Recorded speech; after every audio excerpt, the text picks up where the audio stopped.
I'm Mark, I'm Ian. and this is the Uncaped Crusaders review.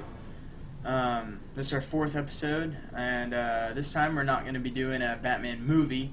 We're actually going to be going to the 1990s television show, Batman the Animated Series, and we're going to be discussing slash reviewing our top five episodes. I have my top five, Ian has his top five, so this will be interesting. It's fun. It's fun to go back and watch these. I know I've been watching a lot recently, even before this. I've been going back and Oh yeah. watching several.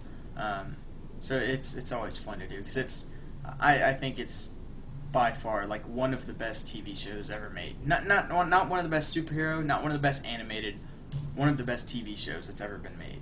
Oh yeah. To me, it's what I think of when I think of Batman. That is like quintessential, and even despite the fact that it is a kids show, but still, to me, it captures like the tone, my idea of Batman. I mean, obviously, it can kind of be, related to the fact that it's what I grew up with, and so maybe just my childhood memory of seeing that Batman has kind of molded what my idea of Batman is now. But even going back and watching it, a couple weeks ago, I'm like, yep, this is what I think of when I think of Batman.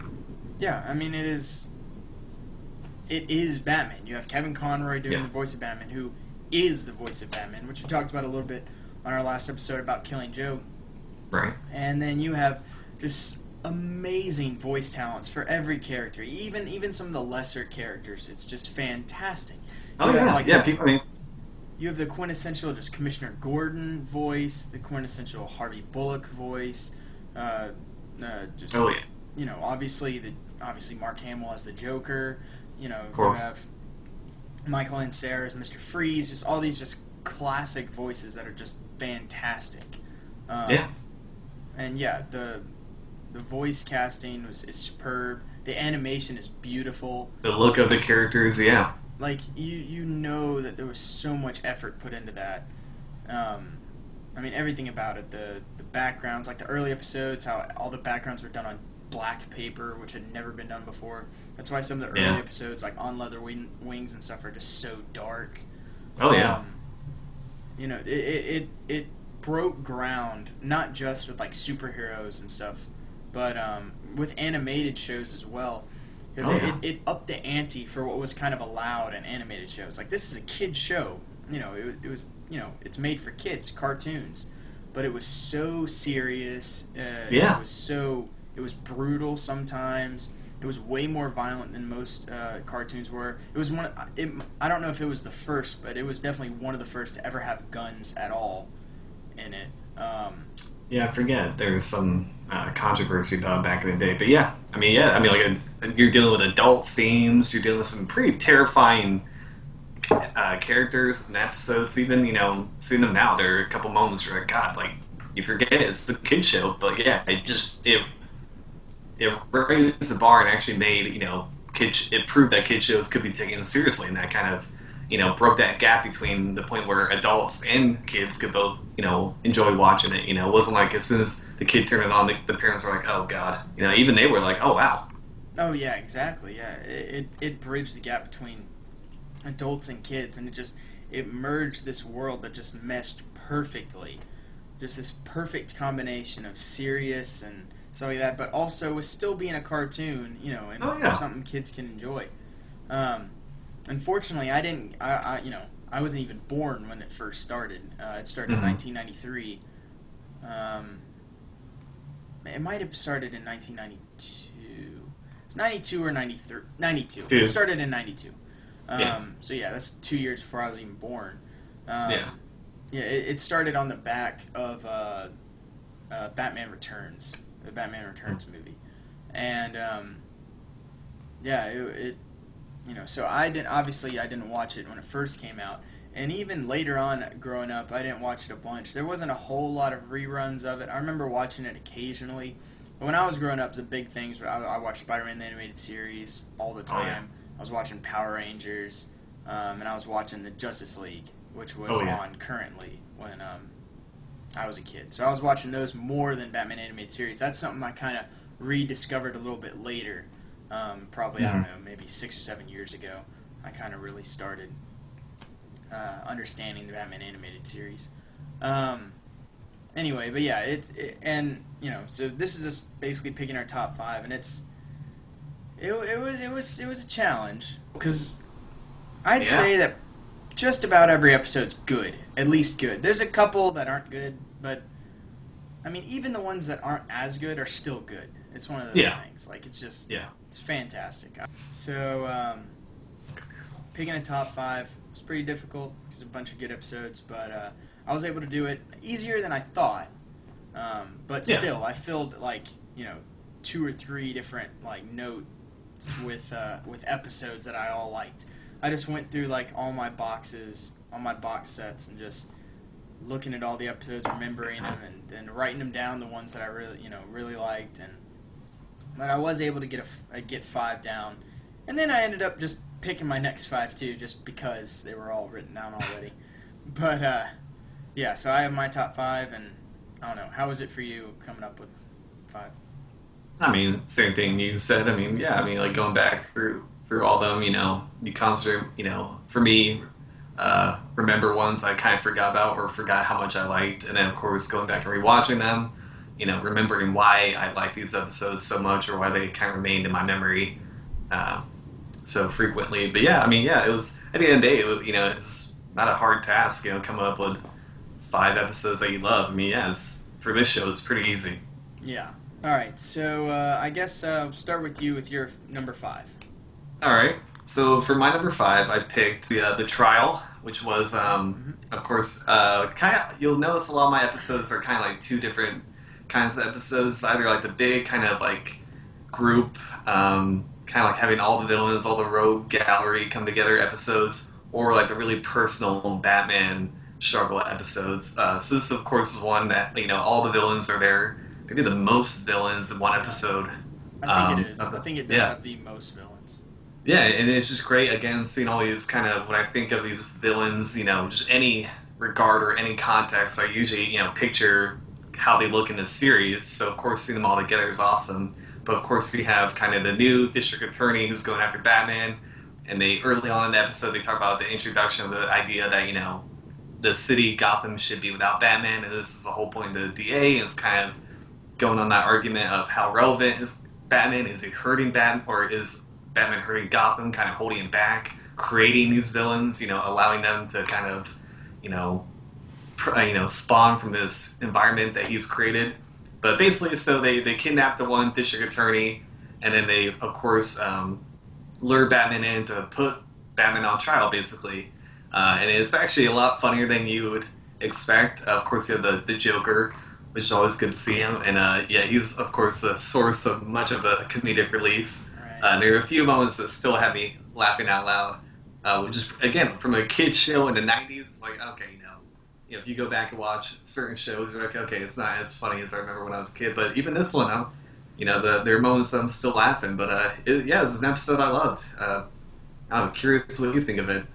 Yeah, that's a really good episode. That's the one out of my. I don't have that in my top five. I have that in my top 10 though, and that is one that I did kind of forget about until I was going through. Yeah, I and did. saw that one on there. I was like, oh yeah, because my favorite part of that is the ending. The ending of that episode is amazing.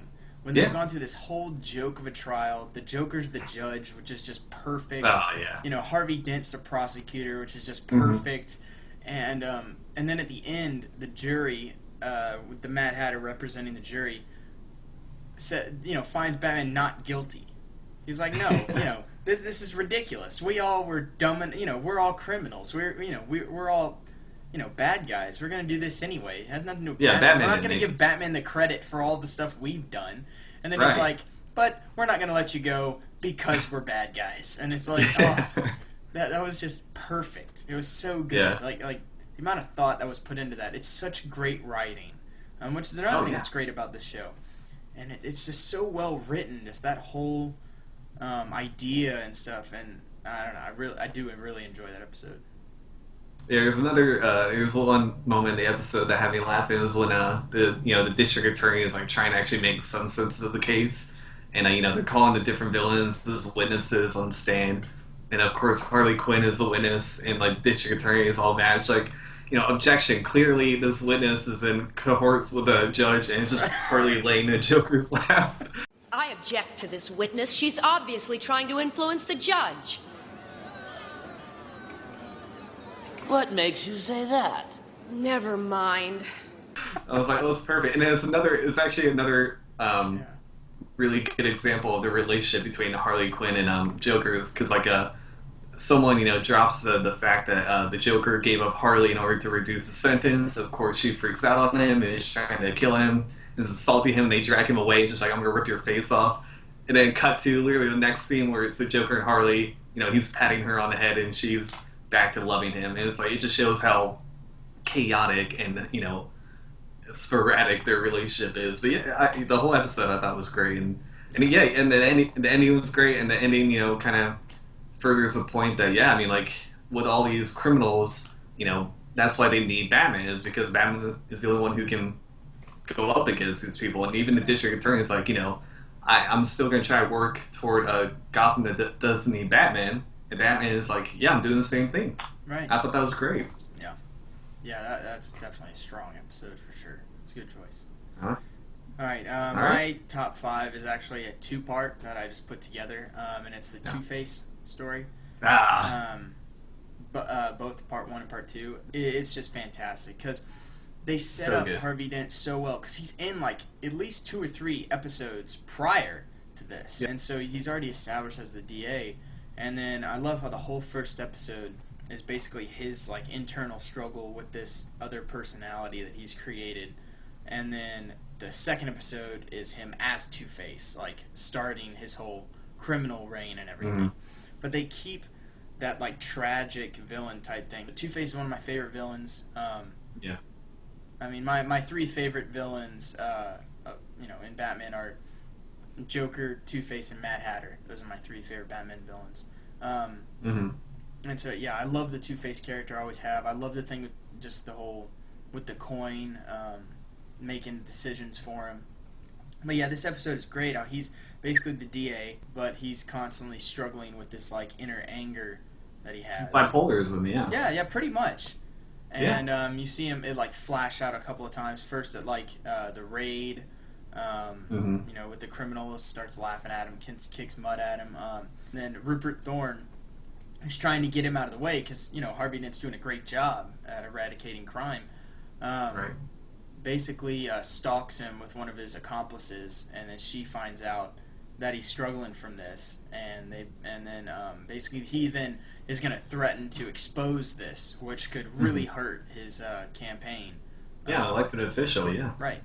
And so it's all makes sense, and then he goes to basically confront him, and at this chemical plant or whatever, which there's a lot of chemical plants in Gotham apparently.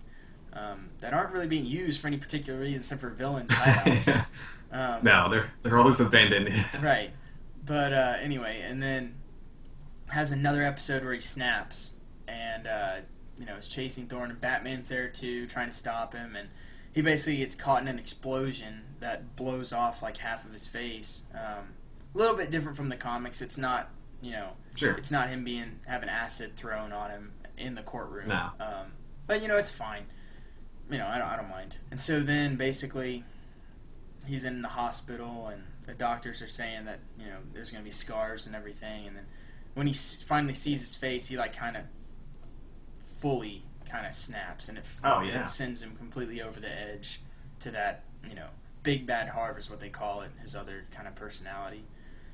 And so that's the end of the first episode, and then the second episode just picks up, like, I think 6 months later or something, with him already as Two-Face, and he's been hitting all of Rupert Thorne's, fronts, all of them that have to do with the number 2. That's where we get to see that for the first time, his obsession with the number 2 and dichotomy of good and evil and stuff.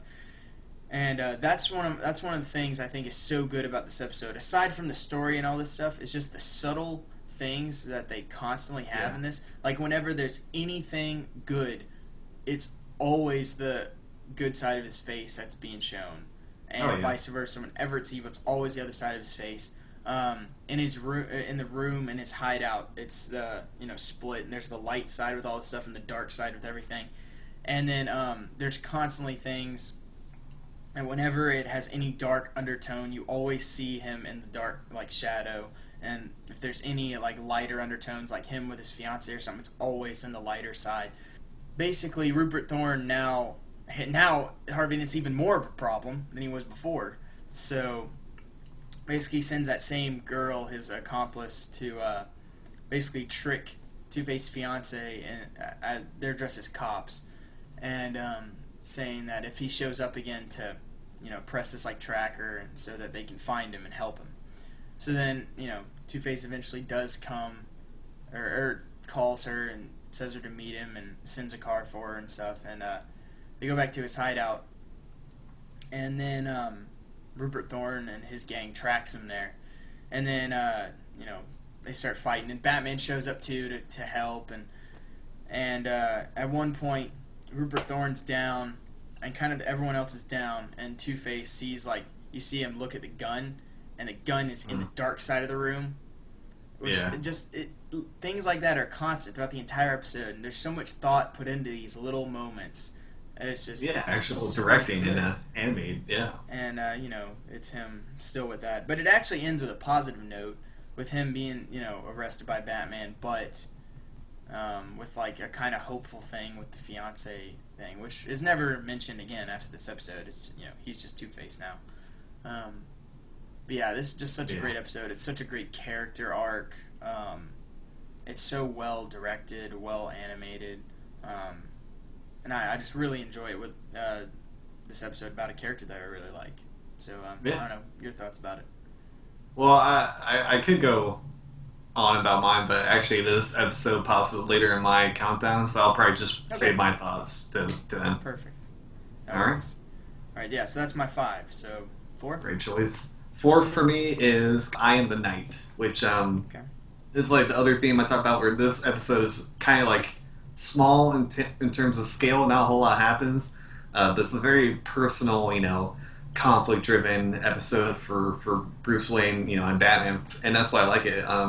So basically, in this episode, there's a big raid going on between Gordon, the police, and this kind of like lesser-known criminal to go in and raid the building and take him out. But meanwhile, it's the anniversary of Bruce Wayne's parents' death, so of course every year he goes to the alley with Dr. Tompkins, which I always love that character. Really humanizes Bruce and stuff like that. Kind of shows his vulnerability and kind of this human side like Alfred.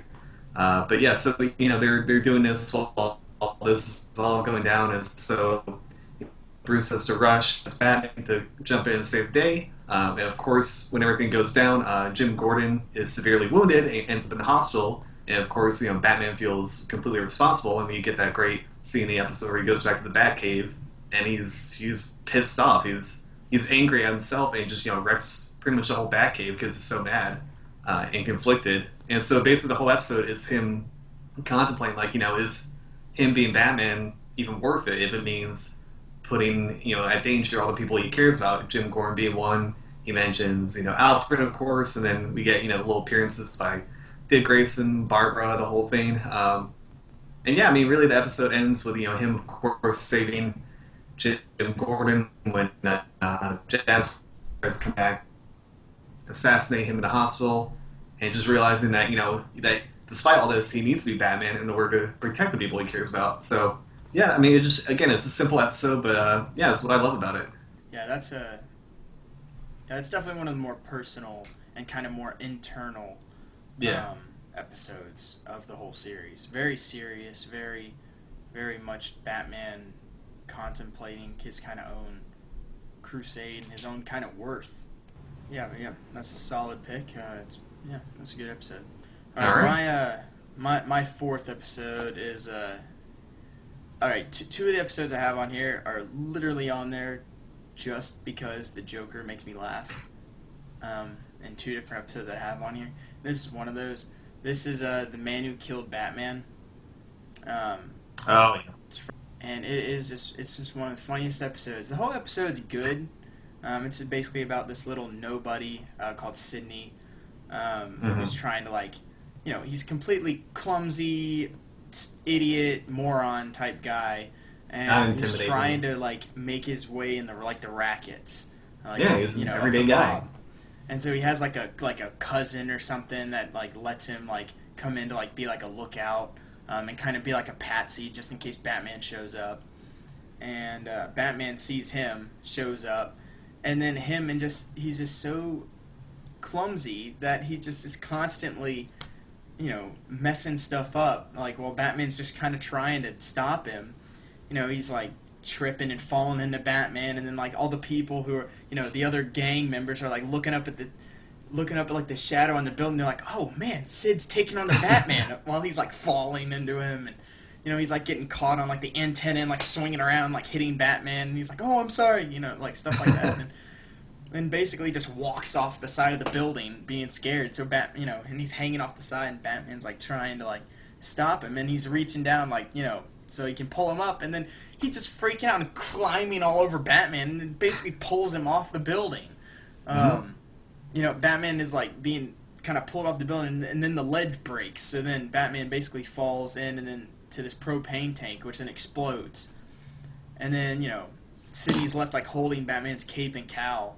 And he comes down to like the rest of the gang. He's just like, I'm sorry, I didn't mean to. He came at me and he just went over the side. And then they're like, you know what this means? Sid just off the Batman. And then he becomes like this big, shot that he always wanted to be. Now he's the guy who killed Batman, and Batman, hasn't shown up or anything. And then he basically just keeps getting in trouble, because, they're all at like this bar, I guess, like all celebrating him. And then this, big, huge arm wrestler is like, oh, well, this is the guy who killed Batman. If I take him down, then I'm now the toughest guy in Gotham and all stuff. So then this giant riot just starts, and then they're all thrown in jail.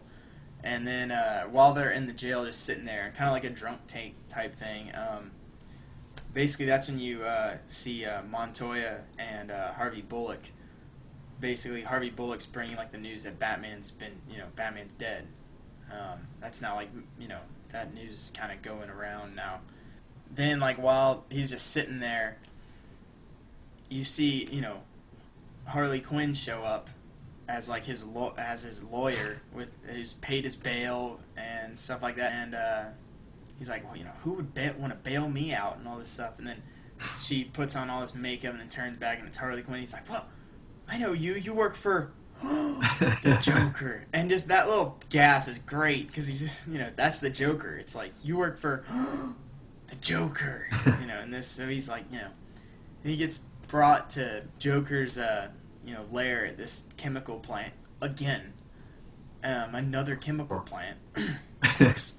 And, Joker's like acting all happy with him, and then he doesn't believe Batman's actually dead. So to prove it, he goes to pull a job, and he's breaking into a jewelry just flat out, like in the middle of the night, just smashing everything. Alarms are going off. The police just show up, and he's just sitting there waiting.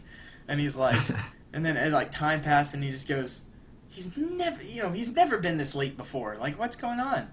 And then he's like, I guess he's really gone. And he starts to get sad. And then you see like Harley Quinn like walking through wearing all the jewelry. And she's like, oh, look at all the pretties. And he's just like, put them back, Harley. And she's like, what? Yeah, that's funny. And then he's like, put them back. And then he's like, there's no point to this. So he doesn't even take anything. He doesn't just leave.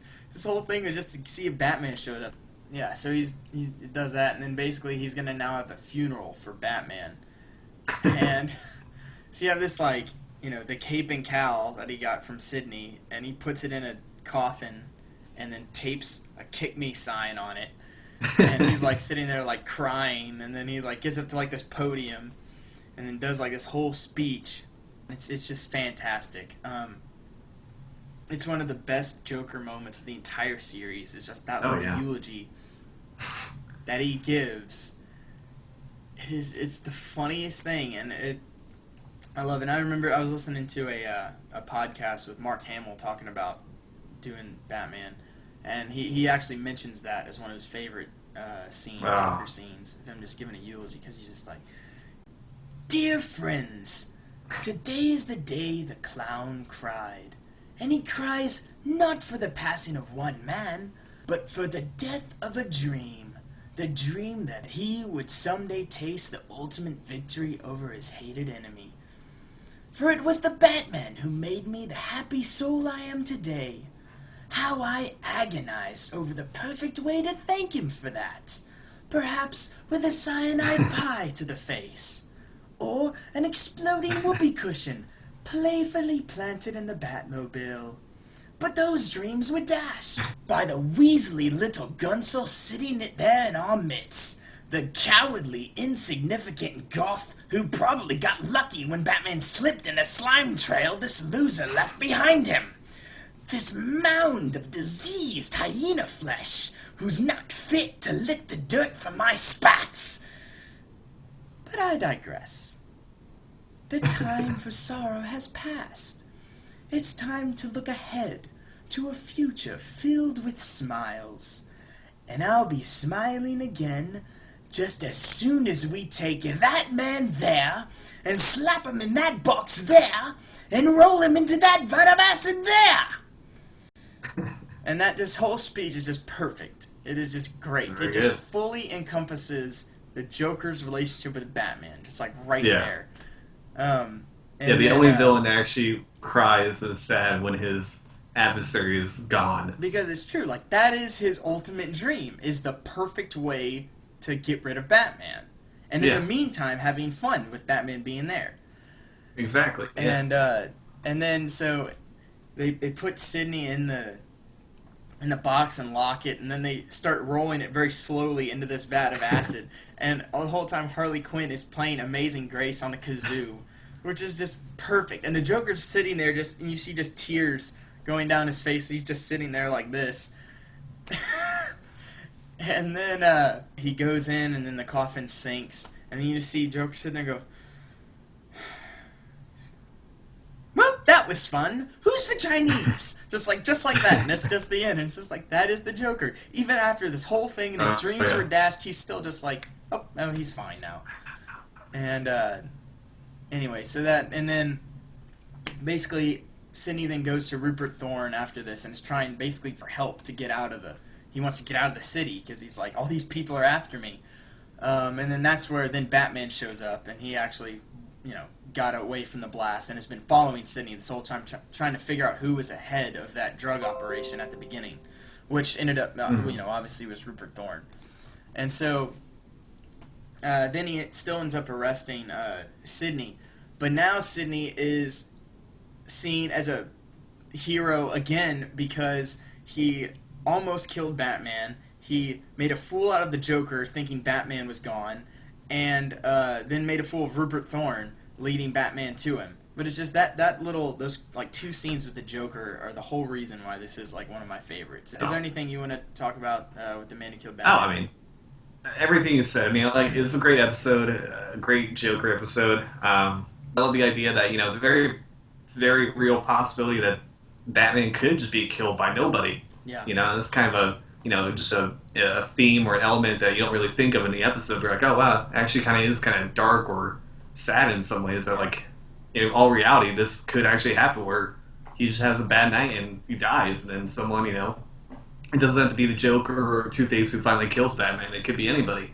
But yeah, I mean, like, of course, all the scenes with the Joker are great, and again, like, seeing the Joker actually sad that the man who's nothing but, a hassle and an obstacle for him is also the thing that, like, he loves most in the world, even more than Harley. Right. And yeah, and seeing him give a eulogy, but then right after, he thinks he kills Sidney. Oh, what's next? Right. Is the Joker in a nutshell. But anyway, so top three. For my number 3, I'm going to go with Almost Got Him. Yeah. Again, another episode where you're seeing a big,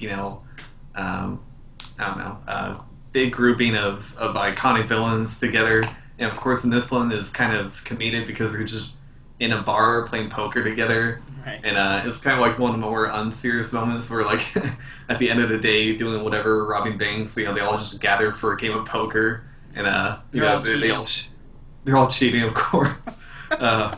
Joker is pulling out cards. And, Right. but yeah, so they're all gathered together. It's Joker, Penguin, Two-Face, Killer Croc, and then of course Poison Ivy shows up. And apparently they just kind of meet on the regular, which is just a funny idea. The fact that these people who should probably be killing each other for various lines of work and trying to cheat each other are just sitting down and playing poker together.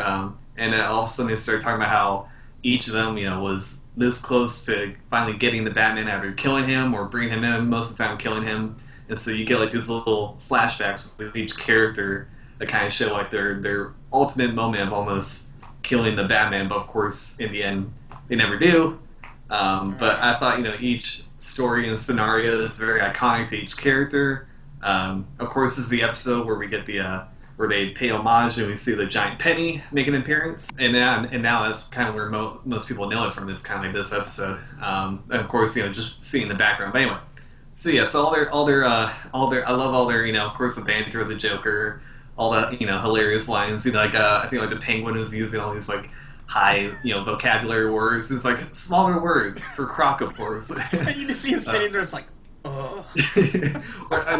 or the best moment is when they it's Killer Croc's turn to talk, and all of them have these elaborate scenarios of trying to kill the Batman in overcomplicated ways, and it's like, and I try to hit him with a rock, and then they all look at each other, and Poison Ivy's like, all right, what about you, Two-Face? And they just and they ignore him completely. He's just like, it was a big rock.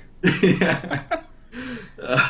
I love the banter between Poison Ivy and Two-Face, like at the beginning. Oh, yeah. She's just like, half of me wants to strangle you. And she's just like, what does the other half want? To hit you with a truck. Yeah. And then she just turns to the rest of them and goes, we used to date. And then they're just like, oh. or like when she very first time she sees him, she's like, Harley, you're looking halfway decent. Right.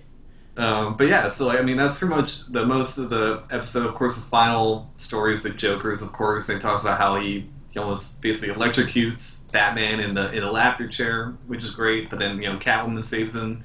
But then they have Catwoman, and it turns out that Killer Croc is actually Batman. Of course, they don't really explain it, kind of how he's disguised. Well, one, it's a cartoon, but two, he's not Killer Croc the whole time. Yeah. There's a moment when Killer Croc gets knocked back from the table. Poison Ivy, yeah. And that's when I think the switch happens. Yeah. But yeah, still great. So basically the whole time Batman was impersonating for most of the time to figure out where they had Catwoman, of course, because of course he loves Catwoman. And of course, it ends with him saving Catwoman. The the iconic shot of them almost kissing. But yeah, it's a great episode, kind of like one of those episodes that a lot of TV shows have, where they either do a look back at other episodes. This is kind of like that, where you're looking back at all the great scenes and episodes between these characters. So I like episodes like that. Yeah, and I also love that shot of when they figure out that Batman or that Killer Croc is not that. And there's that swinging light, and when it swings in, you just see the Batman silhouette, and it's back to Killer Croc, and it's like, oh, that looks awesome. And then they all go to kill him, and then it's like a stakeout, and everyone in there is cops. Yeah. Yeah. And it's it shows how smart Batman is, and just how much he plans ahead, and is in control. Yeah, it's a great scene where he's like, no, pretty much I was in charge the whole time. But yeah. That's my number 3. I am going to do a disclaimer with this one that I should have done at the beginning. My top 5 is not most people's top 5. It does not include some of the quote-unquote best episodes, like Ian's. A lot of yours, most people would agree. Although my number 1 will be unexpected. All right. Well, I'm looking forward to that. All right. Mine's very unexpected too. But, a lot of people might freak out with oh, you don't have Almost Got Him in your top, 5, or, some of these Heart of Ice, or you don't have Heart of Ice in your top 5 and stuff like that are generally thought of as the best episodes. But this isn't necessarily the best episodes. These are our top 5 these episodes. are our favorite, yeah. All right, so my number 3 is Beware the Grey Ghost. And it is amazing just for the fact that Adam West is brought in to do the voice of the Grey Ghost. And he's basically playing Adam West because he's an actor who played the Grey Ghost back in the day, and then is completely pretty much out of work and can't find another job because everyone just sees him as the Grey Ghost, which is exactly what happened to Adam West when he played Batman. Very, very meta episode, yeah. And I just love that. And I love when he's brought back, and just that character is just so perfect. Because basically Batman, Bruce Wayne as a kid watched, the TV show, The Grey Ghost, and was a big fan of that. And I love that we get to see that, because you don't get to see too much with Bruce Wayne as a kid, because it's just, it's just, at least especially in this show, it's not really talked about too much. And I love that you get to see him. They show like clips of him as a little kid, watching the Grey Ghost on TV and being a big fan of this, and you're like, man, Batman was a big fan of like something like Batman as a kid too. It's just, it's a really strong connecting point, I feel like, with that character. Yeah, basically there's all these explosions that are happening around the city, with ransom notes asking for $1 million or he's going to keep blowing up, and it's the guy calling himself the Mad Bomber. And so nobody can figure out how he gets the bombs into the buildings, because they have bomb squads ready and all this other stuff, and nobody can figure it out. And so when Batman sees the note and the Mad Bomber, it triggers like a memory of the old TV show. And he can't remember exactly what it was, but he remembers it was from the Grey Ghost.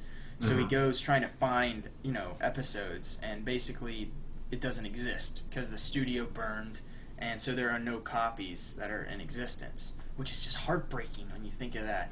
It's like just thinking of like some of those like shows where it's like if they didn't exist. And then at the same time as we're seeing this, we're seeing the actor Simon Trent, the actor who played the Grey Ghost, struggling, can't get a job. You see, can't get any other acting job. They see him as the Grey Ghost. And he's in this little apartment just with all this memorabilia like from it, and him just struggling. And then Batman, remembering it's from the Grey Ghost, looks him up and finds him and is trying to get him to help him, but he doesn't want anything to do with Batman. He just wants to stay out of it and everything, and is afraid of him, but then when they're discussing this, he hears this noise, and he's like, he recognizes it, and then the next minute, a building near them explodes. So then Batman's really trying to find him. He's like, look, something, like, what do you remember? What about that noise and stuff? And so instead of getting involved, he goes into his, like, closet, and the actor has reels of every episode from the Grey Ghost, which is kind of cool. And he gives him the episode with the Mad Bomber. So then you see Bruce Wayne back at Wayne Manor watching it, and I just love that, because you can see him, like, being a little kid, which you just never ever get to see that from Bruce Wayne. And they do a little, like, pan where it pans around and zooms into his eye, comes out, and it's him as a kid watching the episode, and then comes back around, and then it's back to Bruce Wayne. He's sitting there smiling, just watching this. And and then basically you find out that in the episode, the noise, after you hear like the noise and the explosion, you see that it's made by these little remote control cars. And you see Bruce Wayne just go like, "You've got to be kidding me." So then, they're on the lookout for remote control cars, and so at the next one, all the police are there, Gordon's there, all ready, and then they end up seeing like the car. I think Gordon ends up seeing the cars first, and they, like, one of the policemen shoots one and it blows up, and then like two others are like about to go into the like library, I think it is, and then Batman like just bursts out with a flamethrower and just like blasts the other one, and it like explodes, and I'm just like, when have you ever seen Batman with a flamethrower? That's just cool. Like, someone like the animator was like, can we do a flamethrower, please? I've always wanted to do a flamethrower. And they're like, fine, give him a flamethrower, just like for that. And it's just, I love that. I just think that's cool. And and then they chase down another car, and he finds one, and as he like picks it up, but then like three more, and he's like stuck in this alley, which I don't like that they make it seem like Batman's trapped, because he'd probably be fine. But anyway, the cars are coming towards him. You see a rope come down, and and he climbs up it. Like you said, you need my help. Look familiar? More than familiar. It's identical. Look, it even has the Grey Ghost brand name. Better check it for prints. Thanks. Hey, I owed you. You got me my outfit back.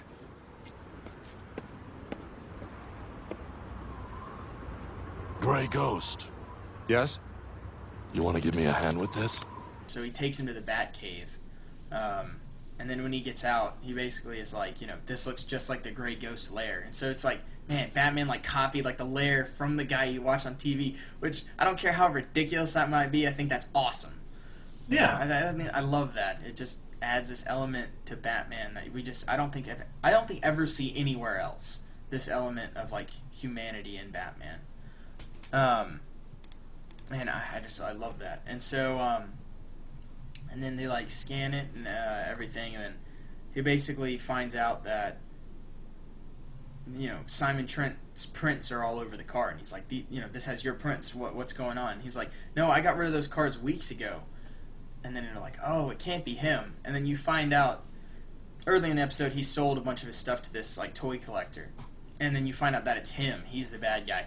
And the toy collector, if you didn't notice, it's drawn just like and is voiced by Bruce Timm, who is one of the main creators of the show. Right. It's drawn just like him, looks like him, and he does the voice of it, which I think that's kind of funny.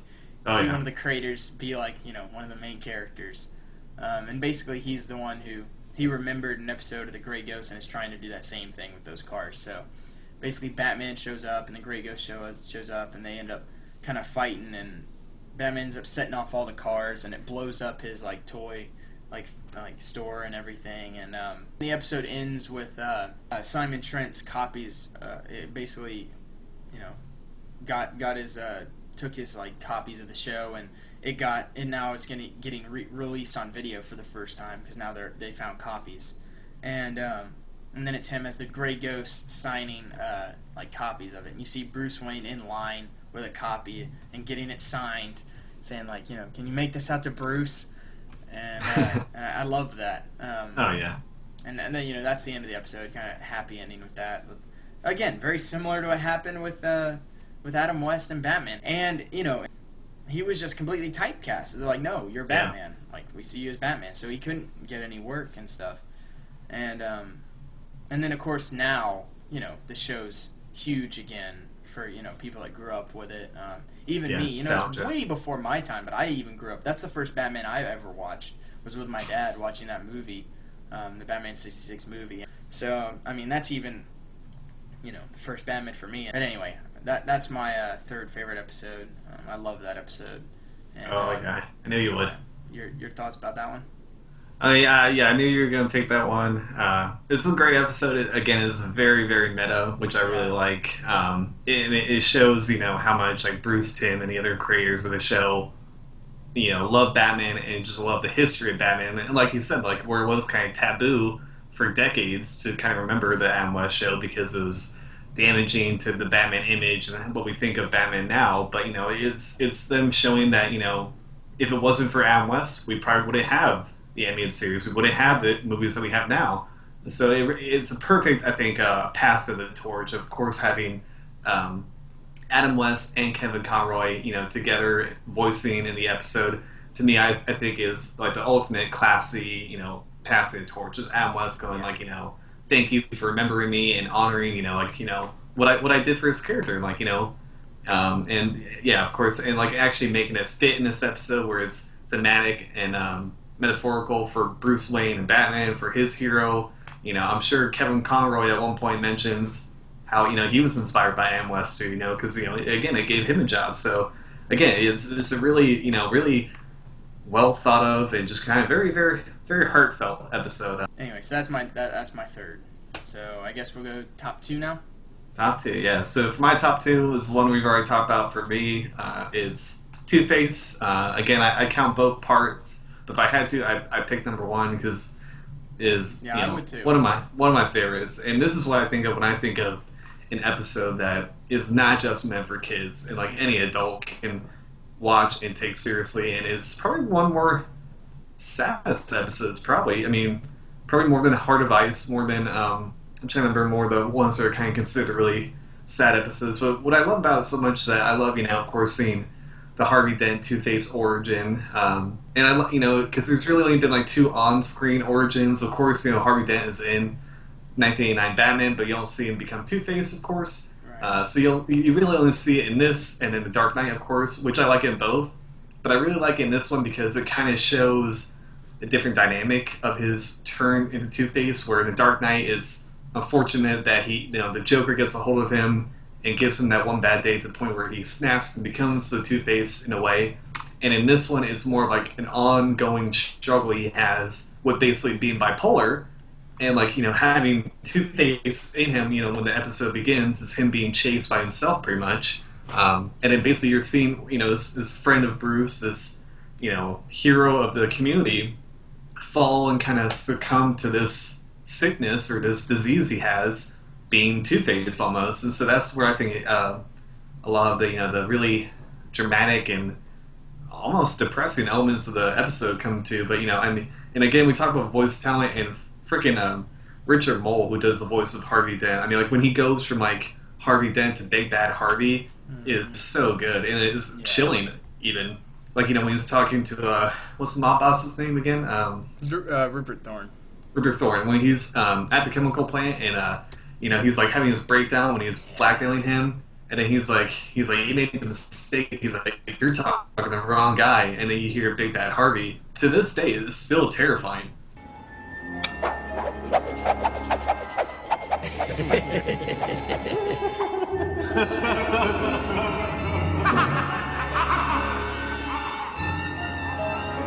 So what do you say, Harvey? Do we have a deal?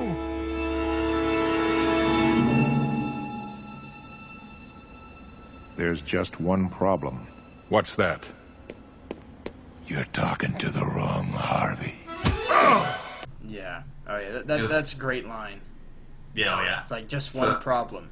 You're talking to the wrong Harvey. Like, oh. Every time I hear that voice, I get goosebumps. So of course, you know, people think of Kevin Conroy, Mark Hamill, but I mean that voice of Two-Face is so iconic. I love how drastically different they are between nice guy Harvey Dent and then, you know, Big Bad Harvey. And like the scene with his psychiatrist is like, again, like not what you expect from a kid show. And so I absolutely love it. And then of course you get the big reveal of Two-Face at the end. And of course I love the design. Of course, you know, the Dark Knight having him burnt makes more sense. It's kind of more realistic, but like, you know, the giant eye, the white hair, the blue disfigurement, I love. It's my favorite look of the character.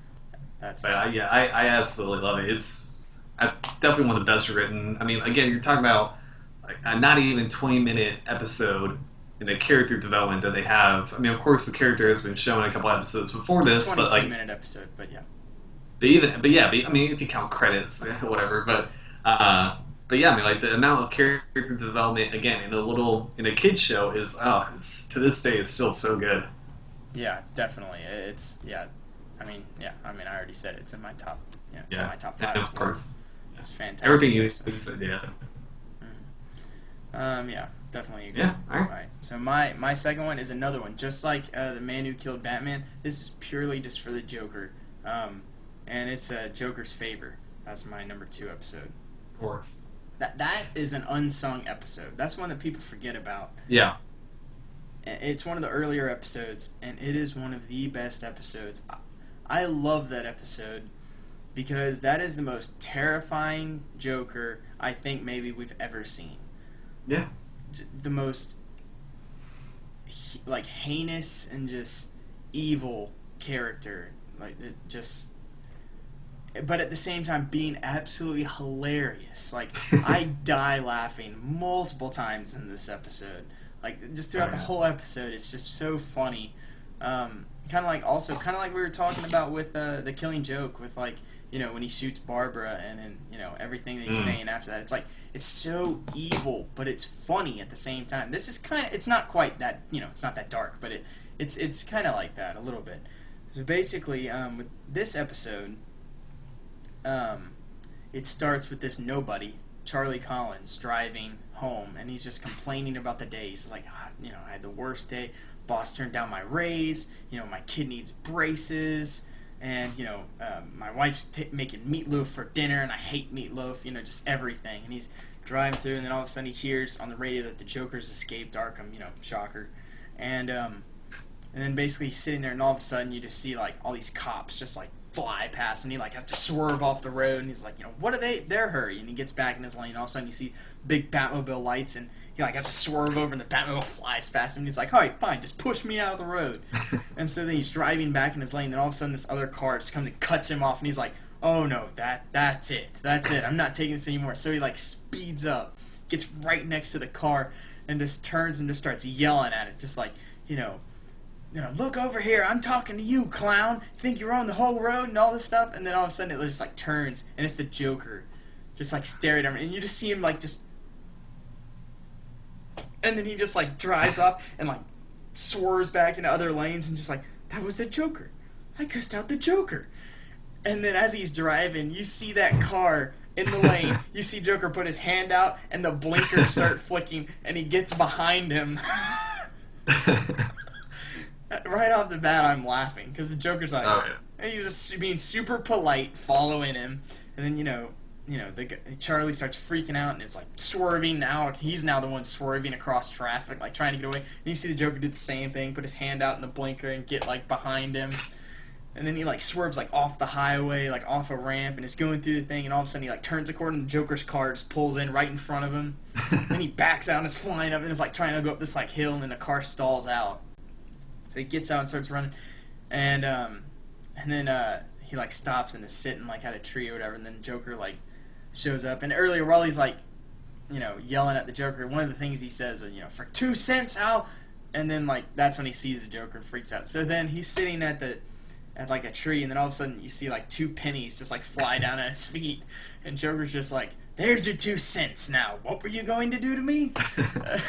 He's just like, "No, I'm sorry. I had a terrible day. Like Boston's on my," and the Joker like tries to like talk to him, and he goes, "There's your 2 cents. Now, what are you going to do to me?" Well, listen, I'm sorry, really. I had a bad day. Boss turned down my raise. Now look, my rude friend. We can't have people cursing each other on the freeway. It's simply not polite. I'm just gonna have to teach you some manners. Please don't. I have a family, a wife, a little boy. Please, I'll do anything to make it up. Anything. Anything, says you? Uh-huh. Okie dokie. Wallet. Sure, I don't have much cash. Oh, please, don't insult me. Charles Michael Collins. That's you. Lousy picture, though. Lousy. Address, height, weight, blah, blah. Righty-o, chuckers. Here's the deal. I'll let you off if you promise to do a little favor for me. Okay. What? I don't know! I haven't thought of it yet! You just toddle on back to your mundane, meaningless little life, and when I need you, I'll call. Fair? Good? Great! I'll be in touch. Just that little line of dialogue is one of my favorite things. Because one, it's hilarious. Because he does this whole thing to deal with him, and then he's just like, alright, what's the favor? And he's like, I don't know, I haven't thought of it. That's hilarious. And also, because now he basically like is in control of this guy's life. And you see like the little change. Obviously, I'm no Mark Hamill, but if you watch the episode, you see these little changes in his voice. Oh, yeah. Very subtle. There's 2 different times. One is later when he's first is, when Charlie says, I'll do anything. And he goes, anything? And then he goes, okie dokie. And then he goes, wallet. And it just like drops to like low. Yeah, he's so good about that. And he like hands to him, and he does the whole thing. Then he's all gleeful and does the whole high thing again. And then at the end, he's just like, the fair, good, great. And then it drops, and he just goes, I'll be in touch. And it's just like, it's that like underlying menace that's like going over the whole thing.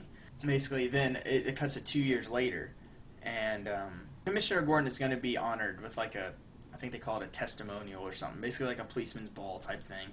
He's going to get honored for, doing a great job as police commissioner. And he hates it. I also love that part. He's just hating it. He's like, is there any way we can not do this? And they're like, no, it's to honor you. And he's like, I hate this whole thing. And I love that with Commissioner Gordon. That's great. And and so then the Joker sees it, finds out about it. And he's in his lair, like throwing darts at the picture of Commissioner Gordon. and then this is also the first ever episode with Harley Quinn. Before she was actually a character. She was just a hench girl at this time. But immediately, just from this episode, you're like, there's something different, and it doesn't feel like it's a hench girl. Obviously, now we know the character, so it might be a little biased from there, but just from me watching this, I'm just like, this character seems so fleshed out, even here in this first episode. Yeah, and Like- it felt like exactly. It felt like a character that we had seen for years, like any of the other characters. It didn't just be like, oh, some shoehorn, some random sidekick exactly that we had to give. Now it's like, and like a lot of people actually don't even know that she wasn't originally like part of the original like comics characters, because that's just how strong of a character and how unique she is. Yeah, created by Paul Dini, who wrote the character, and Bruce Timm, who drew the character for this show. It was, the creation of the character. So we have, him and Harley Quinn. He's basically saying, like, I need to be at this party for Commissioner. I need to, give him my thanks and everything. And so he's like, but I'm gonna need some help with all this. You see him like flipping through his book, and then Harley Quinn's just like, gonna call in a specialist, boss? And then he's just like, oh no, I have the perfect one for this. And he pulls out, and it's the driver's license from Charlie Collins from the years before. So then it cuts to this like nice, peaceful city, little like suburb city, like perfect. And you see Charlie like playing with like his kid in like the front yard, and then the phone rings, and he goes to answer it. And then you hear the Joker on the other line being like, is this Charlie Collins or whatever? And he goes, sorry, wrong number. My name's Don, and all this whole thing. He's like, and then you just hear the Joker be like, no, this is the right number. Charles Michael Collins. And I don't know why you would change your name to Don Wallace and move your like family to something like Springdale, Ohio, or whatever he says. And then he's like, how did you find me? And he goes, find you? I never lost you. It's like, you've become my hobby. And it's that whole part where the Joker is like, holy crap, of all just like the evil. Yeah. He's literally like just been Terrifying. stalking this guy like this whole time. Just like, oh, that's just terrifying. And this is a kid show where the Joker can't kill anybody or anything. And it's like almost as terrifying of a Joker as like you've seen anywhere else. Yeah. Without even At having times. to do anything. Yeah. But anyway, so he basically is like, you're going to do this favor for me or your family. I know where you live. Your family's going to basically, get killed. Without saying killed. Kid show. Right. And so he flies. He's on the plane and flies. And the whole time he's like, when he's getting off the plane, he's like, sees a picture of Batman and is thinking, he's like, if there's some way I could get, call Batman. And then you see, he's like trying to figure out where to go. And then all of a sudden you see Harley Quinn, pop up at the thing. Being like, hi, Charlie, like, come on, like, with the balloons and everything, and she takes him back to the lair, and then he, like, gets there, you see Joker's face light up when he comes in, and he just goes, he says something like, jumpin' Jiminy Christmas, Charlie Collins, and he's like, it's been forever, and he, like, hugs him, and he's just like, you look great, man, it's like, you've lost some weight, and, like, stuff like that, like, he's an old buddy, and it's just, it's so funny, and then he's like, so you ready to help me out? And he's like, yeah, just don't let me hurt anybody. And he goes, oh, don't worry, I have the perfect job for you. And then it cuts to later, they're like in a van, like outside of the policeman's ball. And then he's just like, and then the Joker does the other best part of the whole episode, and he's just like, all right, so you ready? You ready to do your little favor? And then he's just like, all right, what do you need me to do? And he goes, all right. When Harley knocks on the door 3 times, you open it. He's like, and that's it. It's like, you called me all this way just to open a door? He goes, well, look at the size of that cake, man. She can't open the door and push it in all at once. Think. You just see him like stop and he just goes, he's crazy. Yeah. It's just like, he brought him the whole way to open the door for Harley Quinn to push in the cake, and that kills me every time. That's just like the funniest thing. It's like, this is the Joker. Everything about this is the Joker. He's literally crazy. Oh man, just so funny. So basically, they're in the policeman's ball, and Bruce Wayne's there talking with Commissioner Gordon. But then Bruce Wayne has to leave, so he starts driving off.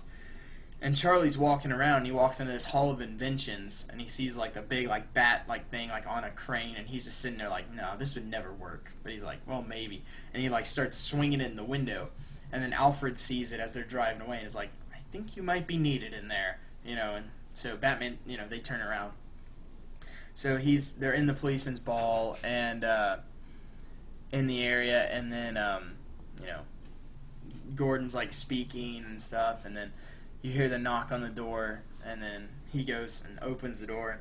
Harley comes in with the cake, and basically making this big show, and they're all kind of confused, like, what's this, and does like this. She does this like whole poem like to Commissioner Gordon, and that's all funny. And then when she's done, like all the candles, I think, like start shooting out gas, and it basically freezes everybody.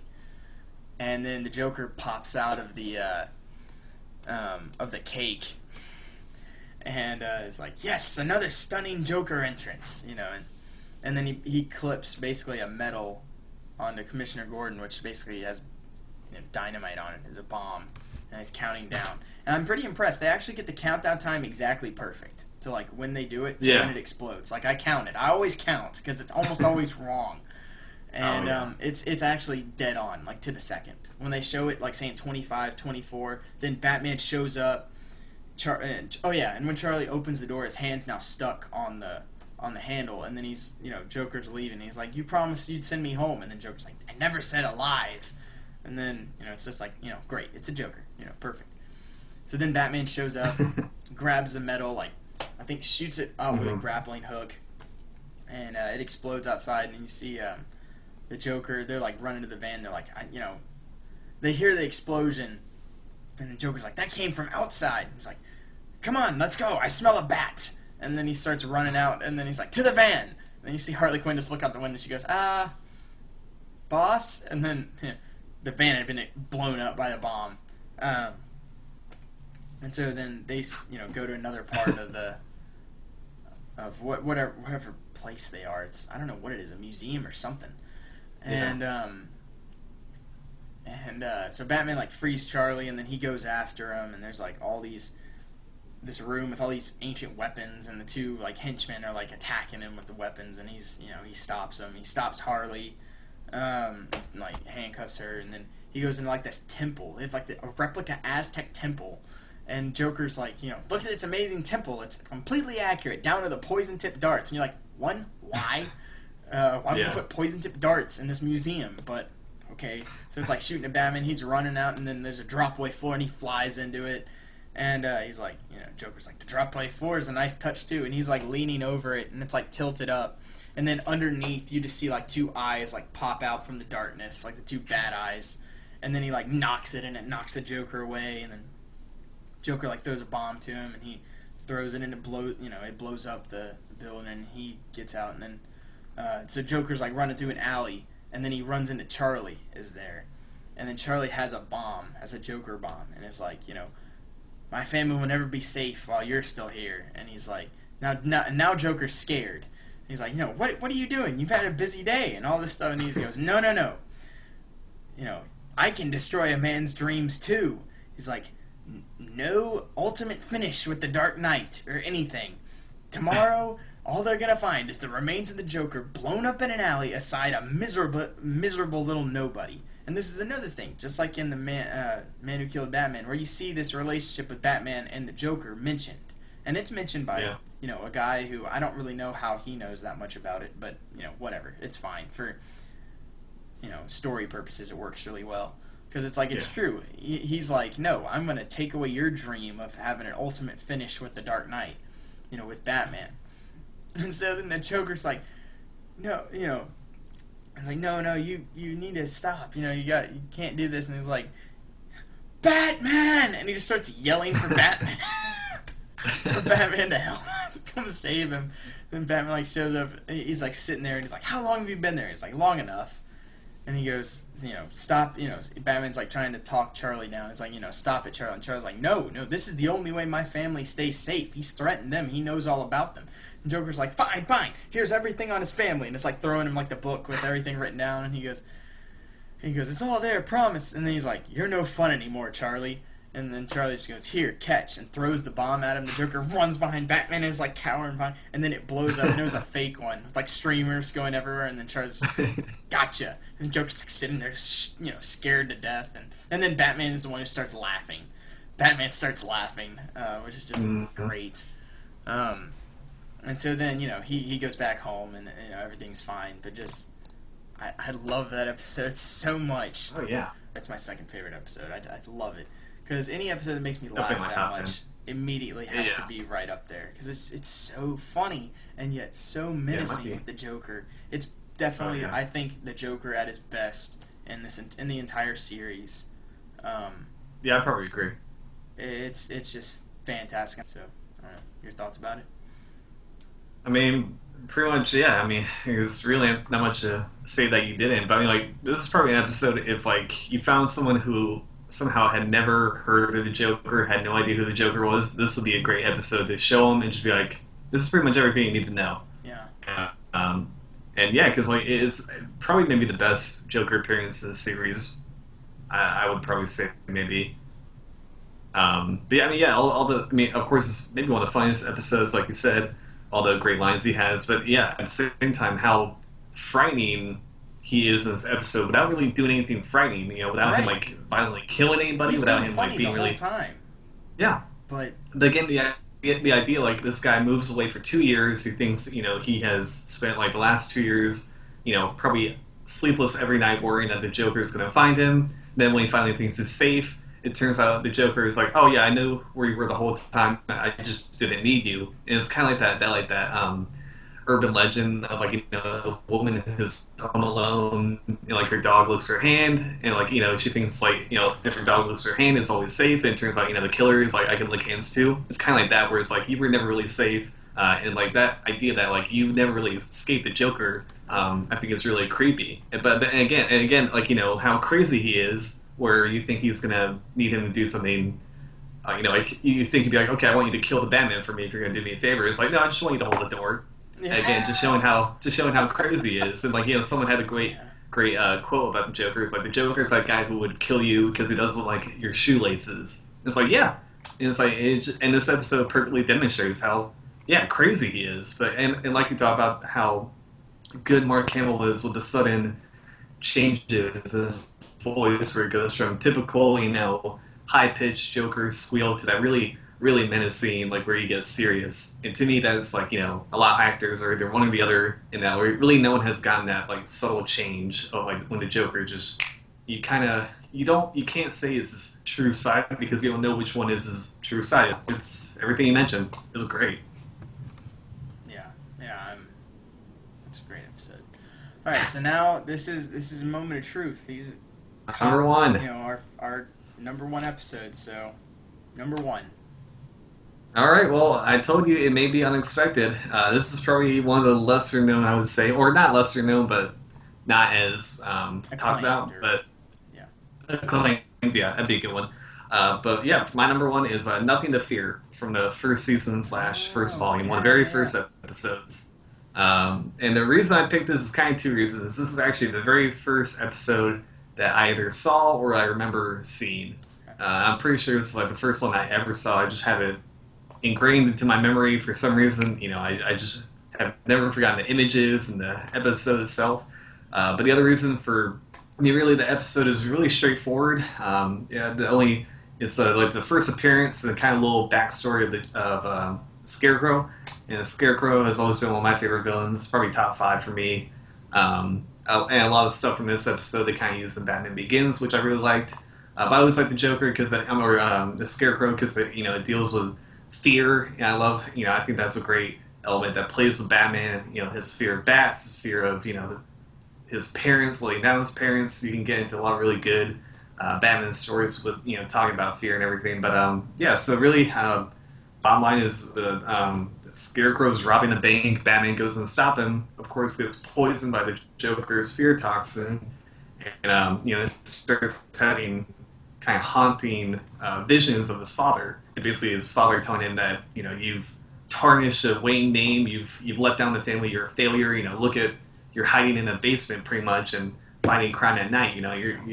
This is not what I wanted for you. So really, again, an episode that really deals with his inner struggle, his kind of conflict within himself, within Batman, which I love. The rest of the episode is straightforward. Basically, the Batman trying to stop the Scarecrow, but probably my favorite moment of the series. I know what you're talking about.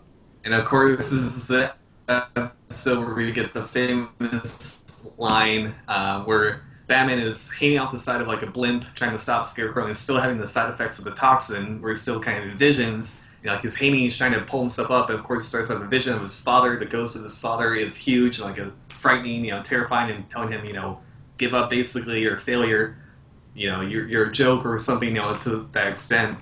And then Batman, reaches into himself and finally gets his inner strength, and that's where we get the great line. No, not now. You are a disgrace. No, you are not my father. I am not a disgrace. I am vengeance. I am the Knight. I am Batman. He's like, no, I am vengeance. I am the Knight. I am Batman. And of course, it's Kevin Conroy saying it, and it's perfect. To me, that's like ultimate Batman moment of all time. Of course, people, have said it in other movies and other series, but like that moment is like, I don't know. It has resonated me my whole life, and that's what I think of. And yeah, so literally for that moment alone, I'm like, God, that is everything about Batman I love in 3 sentences, basically. But yeah, but I mean, and that's why I love it. I can't argue with that. That's definitely one of the most just epic Batman moments ever of all time, of any Batman medium. Of all time, for sure. exactly. That's still, I'd say, the most famous Batman quote of all time. Yeah, I mean, and now they use it, it's almost commonplace to have it with any time, like if you have like a Batman shrine or some type of webpage, usually that quote is right under it. And whenever Kevin Conroy speaks, like appears anywhere, always has to say that, because that's it. He says it perfectly. He doesn't like yell it, but like he just I can't. I won't even try to mimic it because me neither. And I tried to mimic some terrible things, but I'm not. No, you can't even try that one. No, it's perfect. I mean, and there have been good attempts. Of course, like every actor has kind of said it as like you kind of have to have that "I'm Batman" moment. Yeah. But nothing will ever be that. That is pinnacle. I'm Batman. Yeah. The end all be all. Of course, for sure. But yeah, that's a solid one. I didn't even think about that episode. Exactly. Because that episode to me is kind of unmemorable, but then that part is just awesome. But again, like it is to me, it's a perfect episode. Like the very first perfect.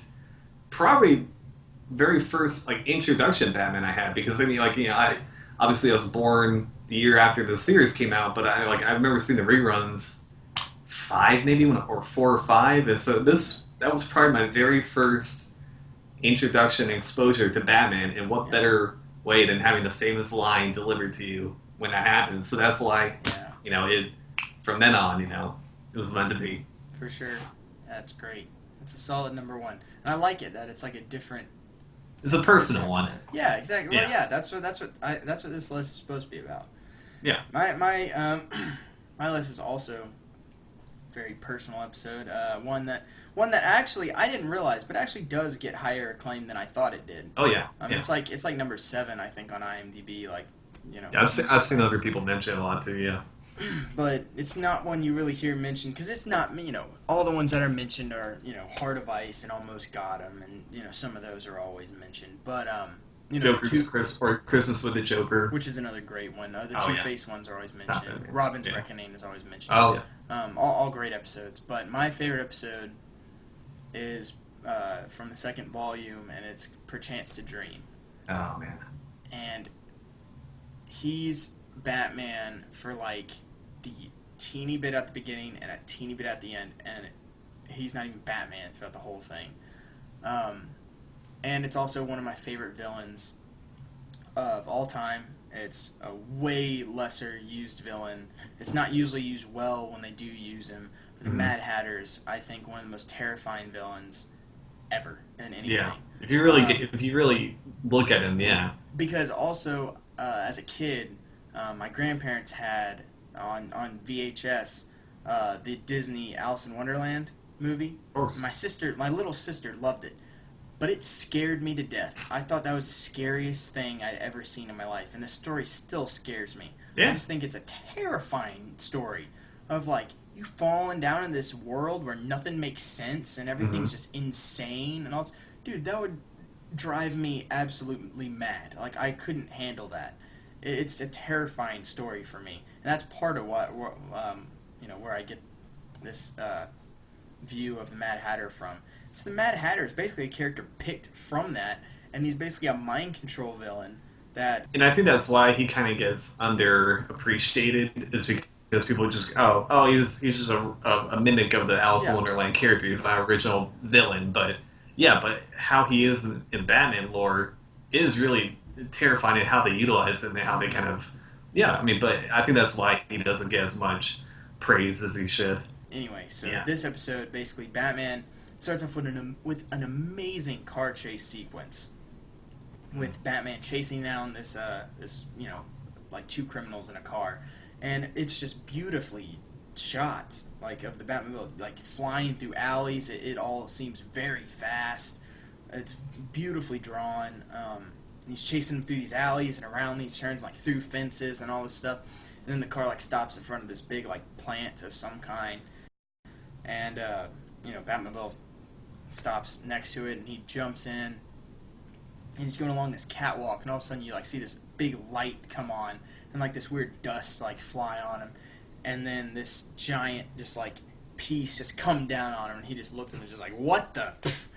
And it goes black, and then it immediately is him waking up, like, in his bed, just like, like waking up, back at Wayne Manor, and Alfred's there, and he's like, rise and shine, sir, and he's like, man, I fell into that trap, like an amateur, and he's just like, how did I get back here? Did Robin bring me, or whatever? And he's like, and Alfred's so confused, he's like, Robin? Like, a young lady? Yeah. And he's like, I thought you and Miss Selina were, well, that's none of my business, and stuff like that, and he's like, Bruce Wayne just doesn't think anything of it. He's, dresses, and is going down, and it's going to the clock, and it's like pulling it, and it's like not opening. It's like, what? It's like, it's not here.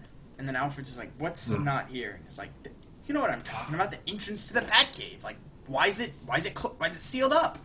And he's like, Batcave? And he's like, yes, Alfred, the Batcave. It's a big hole in the ground with a big car in it that's all black. And you never see Batman sarcastic, and I love that. Yeah. And he's just like, what? And Alfred's so confused, and then all of a sudden you just see, son?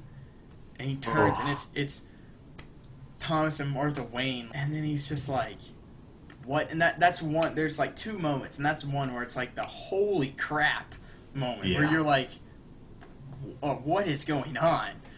And it's his dad, and then he's like, what? It can't be, and like runs into the room and it's like splashing water on his face, and his dad's like, you all right, son? And he's like trying to recover, and he's like, yeah, I'm, fine. I just partied too hard last night. And then he's like, well, you aren't gonna be able to make it to the office, and he's like doing the dad thing, like with the light in his eyes and like checking his pulse and like all this stuff, and he's like, yeah, I'll be able to make it. And he's like, yeah, your mother and I have an appointment too, but at the golf course. And it's just like, he's like, he's in shock, and he like goes out and he's talking to Alfred, and he's like, Alfred, will you like tell me about my life? And he's like, humor me, please. So then Alfred's like, tells him that he's, ever since his father retired, he's now head of Wayne Enterprises, and he's engaged to Selina Kyle, and he's just like, it's all wrong. And so then it shows him at the office, and he's just kind of sitting there, and all of a sudden Selina walks in and is trying to talk to him. And she's like, yeah, your parents called and said you could use cheering up or whatever. And he's like still trying to process this, and then all of a sudden he's just like, Selina, I feel like I'm someone else. He's like, I know I'm, and then all of a sudden she goes, Batman. He's like, what?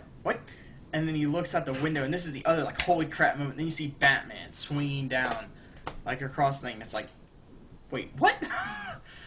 And then he like dashes out of the room, like dashes like down the elevator and like out into the hall, and you see like these like people robbing like a jewelry store or whatever, and Batman, it's like swinging down, doing these amazing moves like that you don't even see normally in the show, like taking them down and driving the car off the road and capturing all the guys, and she and Selina's sitting there and she's like, isn't he amazing? And he just goes, actually, yeah.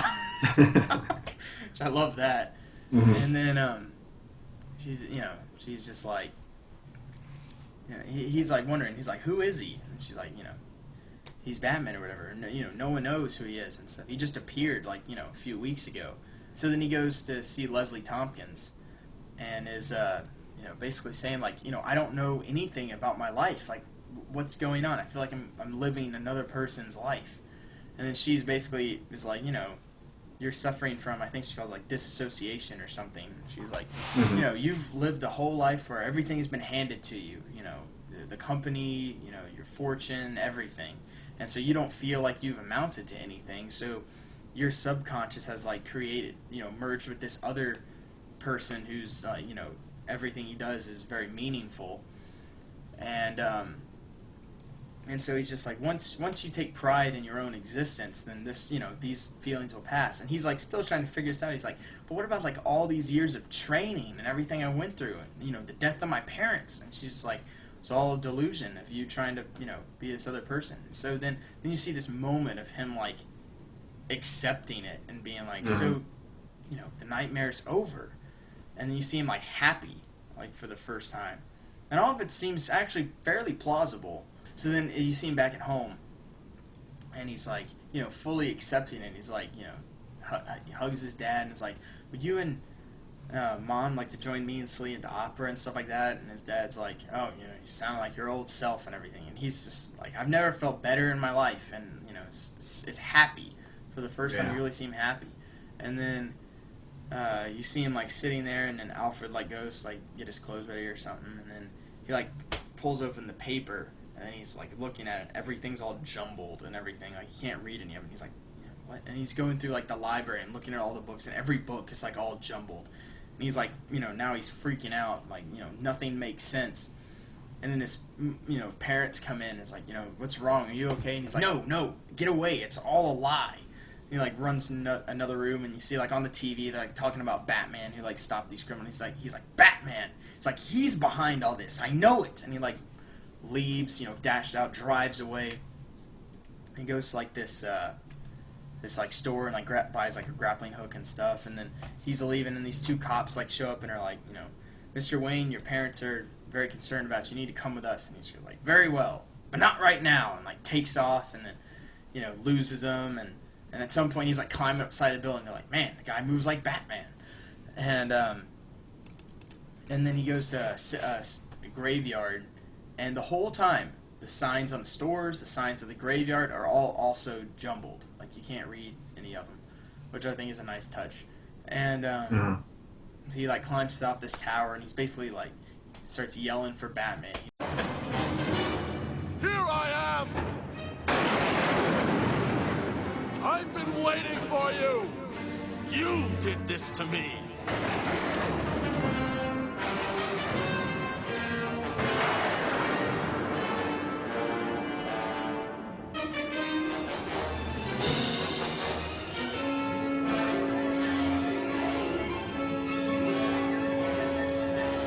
And you see Batman like show up and lands there, and it's just this epic like face-off with Bruce Wayne and Batman, like facing off, which is just awesome. And he's like, I know you're behind all this. He's like, what makes you think that? He's like, this whole thing is a dream. It's like I suspected it from the start, but I knew I was right when I tried to read the paper. So he's like, it's impossible to read something in a dream. Which I'm not exactly sure how accurate that is, but when I'm trying to think of it, I've never read anything in a dream that I can remember. I haven't either. Anyway, it works. And he's like, so why is this my fault? And he goes, I can't explain it, but I knew you'd be here. This is part of my like nightly patrol and everything. And I know you're behind this. And so then they start fighting, Bruce Wayne versus Batman, and that's awesome. It's fantastic. You never ever see that. You can never see that. And and then at this point, a bunch of other cops have like shown up and are, have surrounded the tower and trying to talk to him and stuff. And he finally like unmasks Batman, and you find out it's the Mad Hatter. And he's just like, congratulations, you figured this out. It's a dream, but it's a very special dream. And he's just basically tells him that he created this dream specifically for him, for it to be everything he's ever wanted, for his family to be alive, him to have like love and you know, not the pressures of being Batman and all this other stuff. And it's like his perfect world. And so then you see him struggle with it again. He's just like, no, I won't live this lie, no matter how attractive you make it. It's not real. And you see Mad Hatter's just like, are you a dreamer or just part of someone's dream? And he's just like, it's very question, Tweedledee pose Alice. He starts saying that, and he's just like, this isn't some storybook. And you see Mad Hatter's like, but it is. This is your story. This is, you know, a perfect story. It's like, come on, take me back. Bring me back. It's like, no, you can't get out of this dream. You can't wake up. You need to stop doing this. Do you want to spend the rest of your dream life in Arkham? Like, come on, like, you know, accept this. And he's like, no. He's like, there is no way out. And you see him just standing, looking over the edge, and you see him like give this little smile, and he's like, no, there is a way out. And then this is my favorite Batman moment of the whole thing. You're wrong. There is a way out. Now wait just a minute. You don't want to do anything foolish. This isn't an ordinary dream. What if you're wrong? Then I'll see you in your nightmares.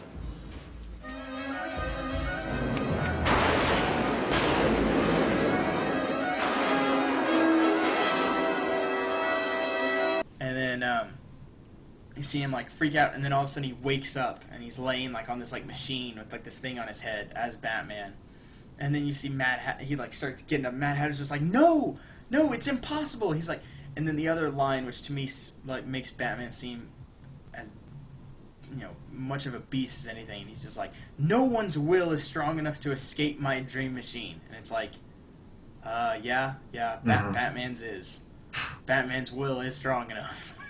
And that was just so epic. And then and Batman's like furious, and he's like, why did you do it? And then he's just like, you of all people had the gall to ask me that? And Mad Hatter's just like, you ruined my life. I was willing to give you whatever life you wanted just to keep you out of mine.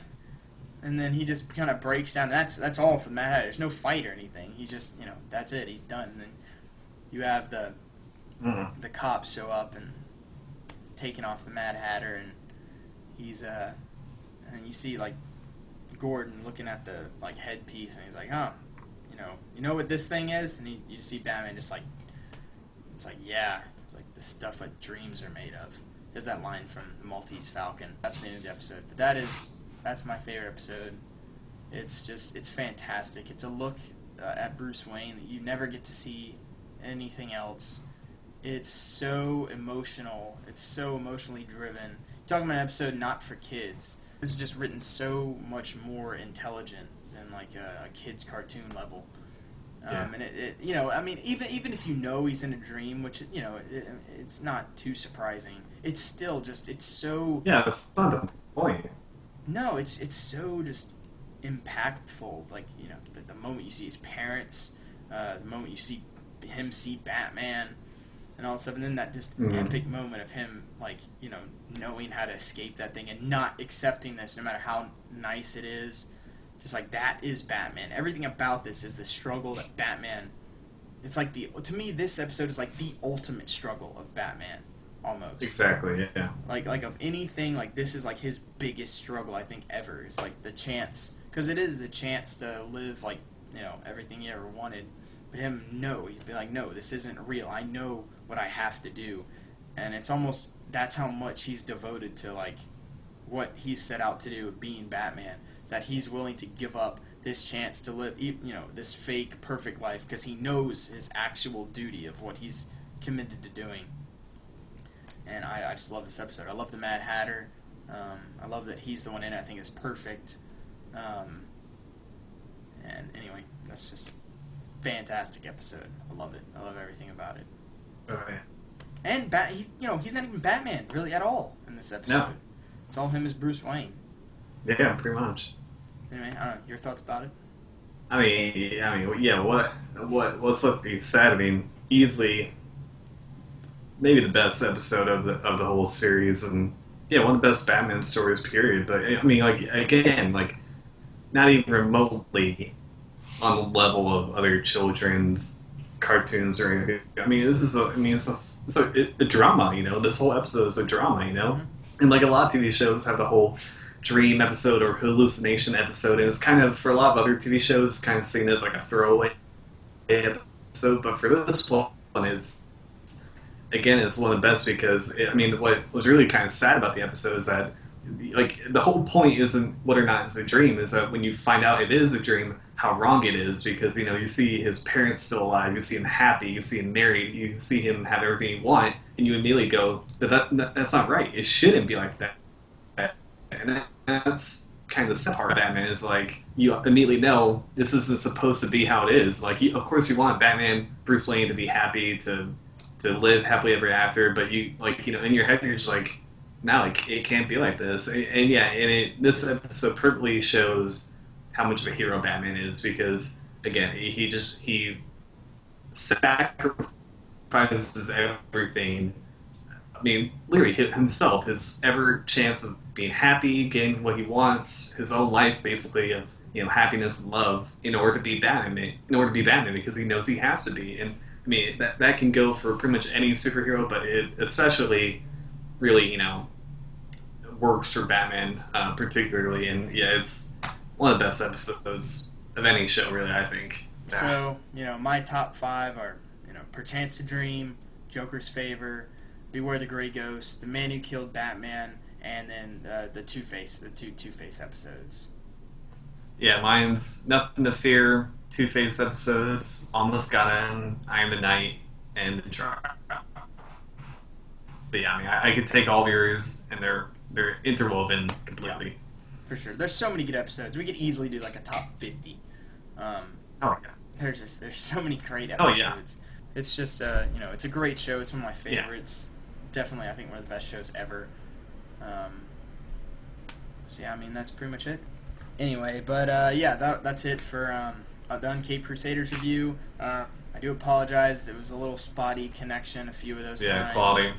But I don't know what happened. Hopefully it'll be better next time. It's the internet. It's not much we can really do about it.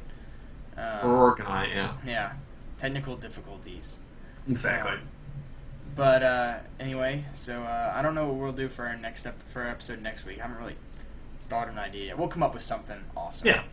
But anyway, I'm Mark. I'm Ian. And we'll see you guys next week.